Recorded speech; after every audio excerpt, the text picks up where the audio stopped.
வணக்கம். விஎல்ஜி பிரசன்ஸ் இன்னைக்கு உங்களுக்காக சொல்ல போற அருமையான கதை வீடென்று எதை சொல்வீர். எழுதியவர் ரஜகை நிலவன். கதைக்குள்ள போலாமா? நான் பார்த்து ஒவ்வொரு கற்களாக எடுத்து வைத்து கட்டிய கூடாரம். தரைக்கு என்ன நிறத்தில் டைல்ஸ் போட வேண்டும் என்று கணித்து சுவரில் எங்கெல்லாம் அலமாரி அமைப்புகள் வைக்க வேண்டும் என இரவு பகலாக முடிவு செய்து கட்டிய ஒரு வீடு. இது ஒரு வீடா? முனிசிபல் அலுவலர்கள் வந்து வரிசையாக இருந்த 8 வீடுகளையும் இடித்து போட்டுவிட்டு போய்விட்டார்கள். மோகனுக்குள் கண்ணீர் அலை புரண்டது. அது குமரிவிடக் கூடாது என அடக்கி கொண்டான். தன் வீட்டு சாமான்கள் தெருவோர மூலையில் குவிந்து கிடக்க மகன் விஜயை பிடித்து கொண்டு முந்தானையால் மூக்கை சிந்தி கொண்டு நின்றாள் மோகனின் மனைவி நீலா. அடுத்த வீட்டுக்காரன் கணேசன் தன்னுடைய வீட்டு சாமான்களை டெம்போவில் ஏற்றுக்கொண்டு தங்கை வீட்டுக்கு கிளம்பினான். 10 ஆண்டுகளாக தேடப்படாத ரோட்டிற்கு திடீரென்று பலியான 8 வீடுகளும் இடிபாடுகளோடு நின்று கொண்டிருந்தன. ஒவ்வொருவரும் தங்கள் பொருட்களை ஒதுக்கி வேறிடம் மாறுவதற்காக ஓடிக்கொண்டிருந்தனர். நான் எங்கே போவது? இந்த பட்டணத்தில் உறவும் நட்பும் இல்லாதது எவ்வளவு பிரச்சனையாகிவிட்டது. இன்று காலை வரை சாப்பிட்டு டிஃபன் எடுத்துக்கொண்டு அலுவலகம் கிளம்பியவரை எந்த பிரச்சனையும் இல்லாமல் வெகு இலகுவாக ஓடிக்கொண்டிருந்த எண்ணில் எவ்வளவு பெரிய பூதாகரமான பிரச்சனையை தூக்கி கொண்டு வைத்து விட்டு போய்விட்டார்கள். வீடென்று எதை சொல்வீர்? பாழாய்ப்போன கவிதை. இதை நேரத்திலும் வாசித்ததை திரும்பவும் இதயத்தில் கொப்பளித்தல். கையில் இருந்த பாலகுமாரனின் மெற்குறிப்புகள் நாவலில் பாலன் எழுதிய கவிதை திரும்பவும் பயம் சிதறி போய் சிரிப்பு வந்தது. வீடென்று எதை சொல்வீர்? இதோ சிதறி கிடக்கும் இந்த கல்லும் மண்ணுமா? இல்லை, மொட்டையாக கிடக்கும் இந்த குட்டிச்சுவரா? வீடென்று எதை சொல்வீர்? திரும்ப சொன்ன மனசை அதட்டத்தான் முடிந்தது. வீடு என்றால் அதற்கு அர்த்தம் புரியாது போய்விட்டதோ என எத்தனையோ கோடி வீடுகள் இந்த பூமியிலே.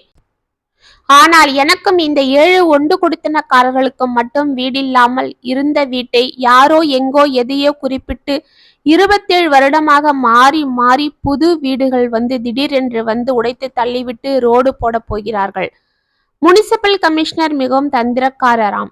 கோர்ட்டில் ஸ்டே வாங்கும் முன் உடைத்துவிட வேண்டும் என கங்கணம் கட்டி முன்னறிவிப்பில்லாமல் வந்து உடைத்து விட்டாராம். மனதார அவனுடைய வயிற்றில் ஓங்கி ஒரு உதைவிட வேண்டும் போல் தோன்றியது. என் வீட்டை உடைத்து போட்டு விட்டு போனதால் என் குடும்பம் இங்கே நடுத்தெருவில் நின்று அடுத்த கணம் என்ன செய்ய என தெரியாமல் திருவிழா கூட்டத்தில் காணாமல் போன குழந்தை போல விழித்து கொண்டிருக்கும் பிள்ளை போல் இங்கே நின்று கொண்டிருக்கிறோம். நீலா அருகில் வந்து, என்னங்க சும்மா இப்படியே நின்றுட்டு இருந்தா எப்படி? இன்றைக்கு ஒரு நாளாவது இங்க எங்கேயாவது தங்கிக்கிறதுக்கு இடம் பார்க்க கூடாதா? நாளைக்கு எங்கேயாவது வாடகைக்கு வீடு பார்த்து போயிடலாம் என கண்ணீரோடு தட்டு தடுமாறி கேட்டாள். எனக்கு ஆபீஸும் வீடும் தவிர நட்புன்னு சொல்லுகிற மாதிரி இங்கே அதிகமாக நான் யாரோடும் கலந்து கொள்ளவில்லையே. என்ன செய்யட்டும் நீலா என்று மோகன் சொல்லிக் கொண்டிருக்கும் போதே கணேசன் அதே டெம்போவில் திரும்பவும் வந்து இறங்கினான். என்ன மோகன், வேறு எங்காவது இடம் பார்க்க கூடாதா? அருகில் வந்து கேட்டான். இந்த நேரத்தில் உடனடியாக வாடகை வீடு எங்கே போய் பார்ப்பது?